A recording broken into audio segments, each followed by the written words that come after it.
क्या आप जानते हैं कि हमारे शास्त्रों में, हमारे सनातन धर्म में कुछ ऐसे रहस्य छिपे हैं जो पीढ़ी दर पीढ़ी सही तरीके से हम तक पहुंच ही नहीं पाए। कुछ ऐसी बातें जो अगर सही समय पर और सही तरीके से जान ली जाएं तो इंसान का भाग्य बदल सकती हैं।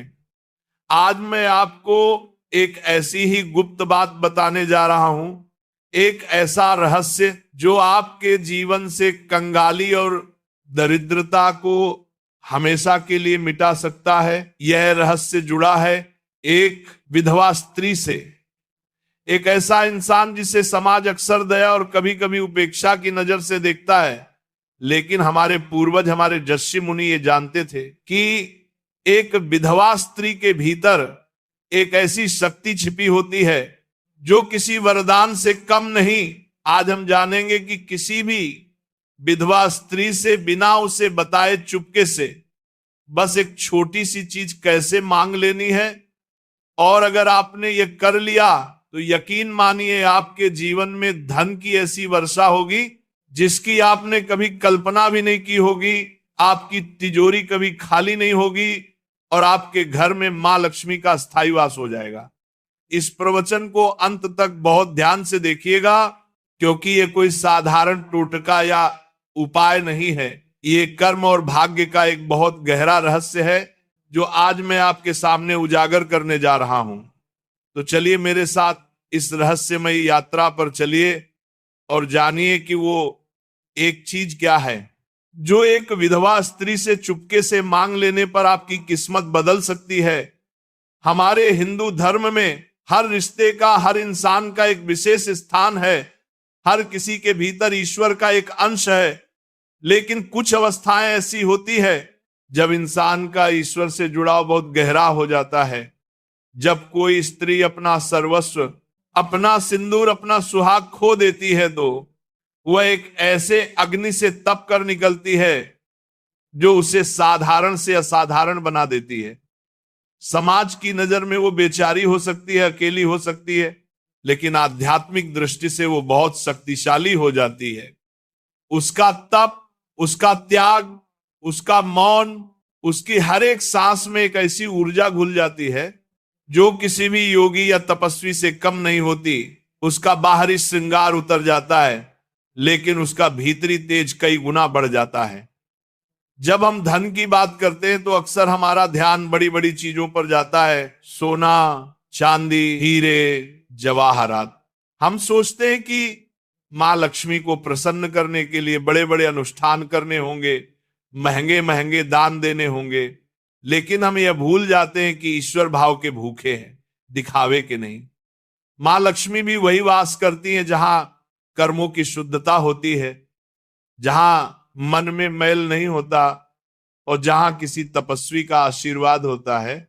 और एक विधवा स्त्री जिसने अपने जीवन का सबसे बड़ा दुख झेला है, जिसका मन संसार की मोह माया से काफी हद तक विरक्त हो चुका है, वह किसी चलती फिरती तपनी से कम नहीं है। उसके भीतर का वैराग्य ही उसकी सबसे बड़ी शक्ति है। तो अब सवाल यह उठता है कि ऐसी स्त्री से हमें क्या मांगना चाहिए? क्या हमें उनसे धन मांगना चाहिए या कोई वस्तु? नहीं, ये सब बहुत छोटी चीजें हैं। अगर आप उनसे ये सब मांगेंगे तो आपको शायद वो मिल भी जाए, लेकिन उसका प्रभाव क्षणिक होगा। हम जिस चीज की बात कर रहे हैं वो भौतिक नहीं, आध्यात्मिक है। वो एक ऐसी चीज है जो सीधे आपके भाग्य पर असर करती है। आपको उस विधवा स्त्री से जो मांगना है वह उसके दुखों का एक छोटा सा अंश है। चौंक गए ना आप सोच रहे होंगे कि भला कोई किसी से दुख क्यों मांगेगा? हम तो मंदिरों में जाकर ईश्वर से अपने दुखों को दूर करने की प्रार्थना करते हैं, तो फिर किसी के दुखों का अंश मानकर हमें अमीरी कैसे मिल सकती है? यही तो वह रहस्य है जिसे बड़े बड़े ज्ञानी और पंडित भी नहीं समझ पाते। यही कर्म का वह सूक्ष्म सिद्धांत है जो आज मैं आपके सामने खोलने जा रहा हूं। इसे समझने के लिए पहले हमें दुख और सुख के चक्र को समझना होगा। हर इंसान अपने प्रारब्ध, अपने पिछले जन्मों के कर्मों का फल इस जीवन में भोगता है। गरीबी, बीमारी, अपमान, ये सब हमारे ही किसी बुरे कर्म का नतीजा होते हैं जब कोई स्त्री अपने पति को खोती है तो ये उसके जीवन की सबसे बड़ी परीक्षाओं में से एक होती है। ये एक ऐसा दुख है जो उसके कई जन्मों के बुरे कर्मों को एक साथ जलाकर भस्म कर देता है। वह दुख की आग में तप कर कुंदन बन जाती है। उसका हर आंसू, उसकी हर आह उसके कर्मों की मैल को धो देती है। इस प्रक्रिया में वो स्त्री आध्यात्मिक रूप से इतनी पवित्र और शक्तिशाली हो जाती है कि उसकी प्रार्थना में, उसके आशीर्वाद में और यहां तक कि उसके श्राप में भी बहुत बल आ जाता है। इसीलिए कहा जाता है कि किसी विधवा को कभी सताना नहीं चाहिए। उसका दिल दुखाने का मतलब है सीधे सीधे अपने दुर्भाग्य को निमंत्रण देना। अब आते हैं उस रहस्य पर कि उसका दुख मांगने से आपका भाग्य कैसे चमकेगा। जब आप सच्चे मन से पूरी करुणा और निस्वार्थ भाव से किसी विधवा स्त्री के पास जाकर मन ही मन ये प्रार्थना करते हैं कि हे माँ, आप जिस पीड़ा से गुजर रही हैं उसका एक छोटा सा कण मुझे दे दीजिए ताकि आपका बोझ कुछ हल्का हो जाए, तो आप वास्तव में दुख नहीं मांग रहे होते। आप ब्रह्मांड को एक बहुत शक्तिशाली संदेश भेज रहे होते हैं। आप ये दिखा रहे होते हैं कि आपके मन में इतनी करुणा है, इतनी मानवता है कि आप किसी दूसरे के दुख को कम करने के लिए खुद कष्ट उठाने को तैयार हैं। ये स्वार्थ से परमार्थ की ओर एक बहुत बड़ी छलांग है। और जिस क्षण आपके मन में ये भाव आता है उसी क्षण आपके भाग्य के बंद दरवाजे खुलने लगते हैं। क्यों? क्योंकि गरीबी और कंगाली केवल धन की कमी का नाम नहीं है। गरीबी एक मानसिक अवस्था है, एक आध्यात्मिक बाधा है। ये हमारे अंदर की स्वार्थ, लोभ और संकीर्णता का बाहरी रूप है। जब हम केवल अपने लिए मांगते हैं, अपनी सुख सुविधाओं के लिए प्रार्थना करते हैं, तो हम उस संकीर्णता के दायरे में ही बंधे रहते हैं। लेकिन जब आप किसी दूसरे के दुख में हिस्सेदार बनने का साहस दिखाते हैं तो आप अपनी चेतना का विस्तार करते हैं। आप उस छोटे से मैं से बाहर निकलकर हम की भावना से जुड़ते हैं। और यही वो भावना है जो मां लक्ष्मी को सबसे अधिक प्रिय है।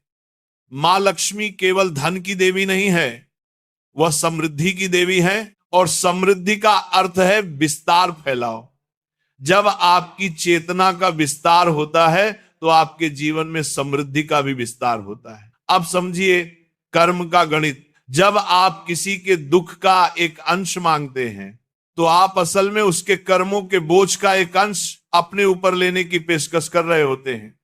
ये एक बहुत बड़ा पुण्य कार्य है जो बड़े बड़े यज्ञों और दानों से भी बढ़कर है, क्योंकि यज्ञ और दान में कहीं ना कहीं नाम की, यश की इच्छा छिपी हो सकती है।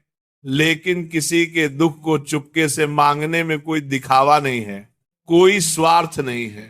ये आत्मा का परमात्मा से सीधा सौदा है। जब आप ये करते हैं तो उस स्त्री के जो कर्म दुख के रूप में कट रहे थे उसमें से एक अंश आप ले लेते हैं। ब्रह्मांड का नियम है, ऊर्जा कभी नष्ट नहीं होती, केवल अपना रूप बदलती है। जब आप वह कर्मिक ऊर्जा अपने ऊपर लेते हैं तो वह आपके पास आकर दुख नहीं बनती। क्यों? क्योंकि आपने उसे स्वेच्छा से, करुणा के भाव से स्वीकार किया है। आपका वह महान भाव, वो करुणा उस नकारात्मक ऊर्जा को सकारात्मक ऊर्जा में बदल देती है। वह कर्म का क्षण पुण्य के खाते में जमा हो जाता है। आपके इस एक अमल से, इस एक भाव से आपके कई जन्मों के पाप कट जाते हैं। आपके वह बुरे कर्म जो आपकी गरीबी का कारण बने हुए थे, जो आपके जीवन में रुकावटें पैदा कर रहे थे, वह इस पुण्य की अग्नि में भस्म हो जाते हैं। और जैसे ही यह रुकावटें हटती हैं, आपके जीवन में धन और समृद्धि का प्रवाह अपने आप शुरू हो जाता है। ये ठीक वैसा ही है जैसे किसी पाइप में कचरा फंसा हो और पानी रुक गया हो। आप कितनी भी कोशिश कर लें, जब तक वो कचरा नहीं निकलेगा पानी नहीं आएगा। आपके बुरे कर्म ही वो कचरा हैं। और किसी दुखी व्यक्ति के दुख को साझा करने का ये निस्वार्थ भाव वह शक्ति है जो उस कचरे को साफ कर देती है। अब प्रश्न यह उठता है कि यह करना कैसे है? क्या हमें किसी विधवा स्त्री के पास जाकर सीधे सीधे ये बोलना है? नहीं, बिल्कुल नहीं। ऐसा करने से वह या तो आपको पागल समझेंगी या उनका दिल और दुखेगा। याद रखिए, यह एक गुप्त क्रिया है, इसे चुपके से करना है, बिना जताए बिना बताए। इसका सही तरीका क्या है वो मैं आपको विस्तार से बताऊंगा, लेकिन उससे पहले यह समझना जरूरी है कि आपका भाव कैसा होना चाहिए। अगर आपके मन में यह विचार आया कि चलो ये उपाय करके देखता हूं, शायद अमीर बन जाऊं, तो ये काम नहीं करेगा, क्योंकि यहां भी आपका स्वार्थ छुपा हुआ है। आपका मन बिल्कुल निर्मल होना चाहिए। आपके हृदय में उस स्त्री के प्रति सच्ची करुणा और सम्मान का भाव होना चाहिए। आपको उन्हें एक साधारण स्त्री नहीं बल्कि त्याग और तप की मूर्ति समझना होगा। आपको उनकी पीड़ा को सच में महसूस करना होगा। जब आपका हृदय इस करुणा से भर जाएगा, जब उनकी पीड़ा को देखकर आंखों में सच में आंसू आ जाए, तब समझिएगा कि आप इस गुप्त क्रिया के लिए तैयार हैं। यह एक साधना है। जैसे कोई योगी ईश्वर को पाने के लिए साधना करता है, वैसे ही यह दरिद्रता को मिटाने की साधना है। और इस साधना की पहली सीढ़ी है अपने भीतर करुणा को जगाना। अब मैं आपको बताता हूं कि इसे करना कैसे है। सबसे पहले अपने आसपास किसी ऐसी विधवा स्त्री को ढूंढिए जो वास्तव में अभाव में जीवन जी रही हो, या जो बहुत सात्विक और धार्मिक जीवन जीती हो। ये कोई आपकी रिश्तेदार हो सकती है, पड़ोसी हो सकती है, या कोई ऐसी स्त्री जिसे आप दूर से जानते हो। महत्वपूर्ण यह है कि उनके प्रति आपके मन में श्रद्धा का भाव हो। अब आपको उनकी गुप्त रूप से मदद करनी है। मदद ऐसी होनी चाहिए कि उन्हें यह पता ना चले कि यह मदद आपने की है। आप उनके घर पर चुपके से राशन रखवा सकते हैं, किसी और के हाथ से उन्हें कुछ पैसे भिजवा सकते हैं। अगर उनके बच्चे हैं तो उनकी पढ़ाई लिखाई का खर्चा गुप्त रूप से उठा सकते हैं। अगर ठंड का मौसम है तो उनके लिए कंबल या गर्म कपड़ों का इंतजाम कर सकते हैं। दान या मदद छोटी हो या बड़ी महत्वपूर्ण नहीं है, महत्वपूर्ण है उसे गुप्त रखना, क्योंकि जैसे ही आप अपनी की हुई मदद का बखान करते हैं उसका पुण्य नष्ट हो जाता है। गुप्त दान का फल अनंत गुना होता है। जिस समय आप यह मदद कर रहे हो, चाहे आप खुद उनके दरवाजे पर सामान रख रहे हो या किसी के द्वारा पैसे भिजवा रहे हो, उसी क्षण आपको आंखें बंद करके अपने मन ही मन पूरी श्रद्धा और करुणा के साथ ये प्रार्थना करनी है। हे जगत जननी के स्वरूप, हे मां, मैं आपके त्याग और तप को प्रणाम करता हूं। मैं आपकी पीड़ा को, आपके दुख को महसूस कर सकता हूं। मैं जानता हूं कि आपका ये दुख आपके कर्मों का फल है, लेकिन मैं आपके इस बोझ को कुछ हल्का करना चाहता हूं। कृपा करके अपने दुखों में से, अपनी पीड़ा में से एक कण मात्र, एक छोटा सा अंश मुझे प्रदान करें। मैं उसे अपने सौभाग्य के रूप में स्वीकार करता हूं। मैं स्वेच्छा से आपके दुख में भागीदार बनता हूं ताकि आपका जीवन कुछ सरल हो सके।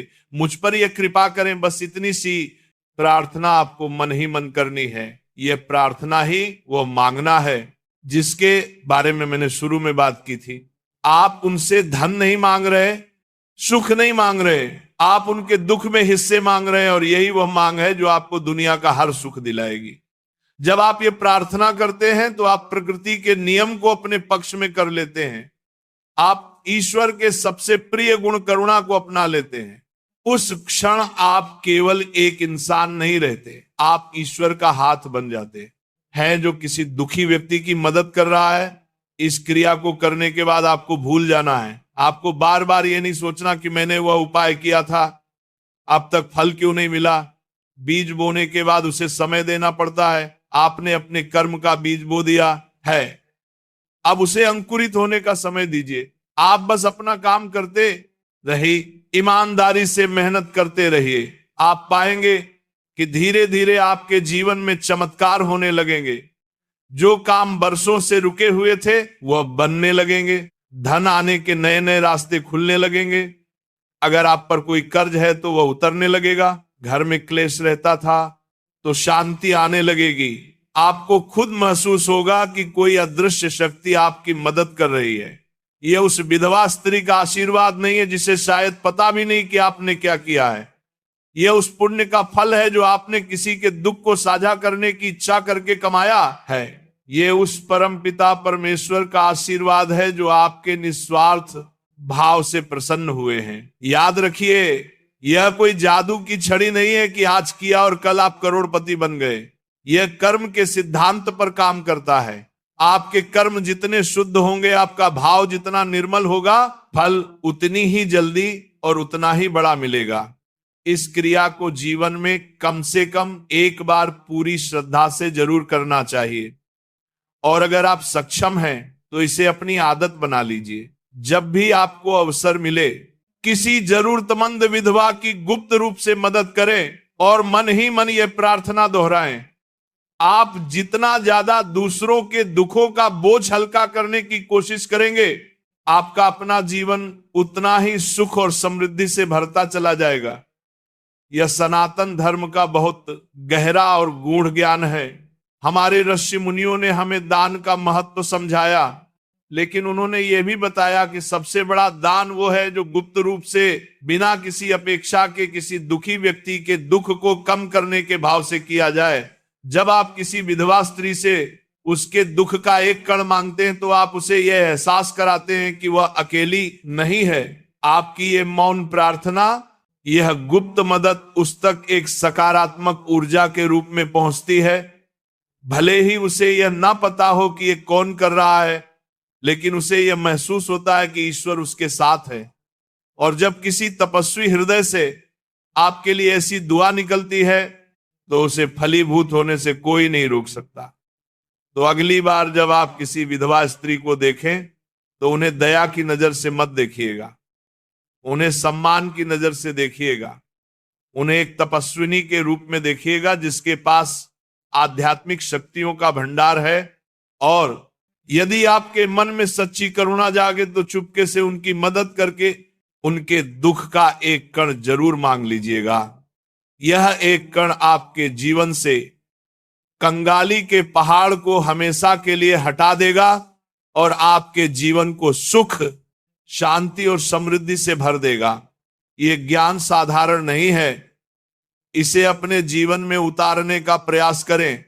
कर्म पर विश्वास रखें, भाव की शुद्धता पर विश्वास रखें, फिर देखिए आपका जीवन कैसे बदलता है।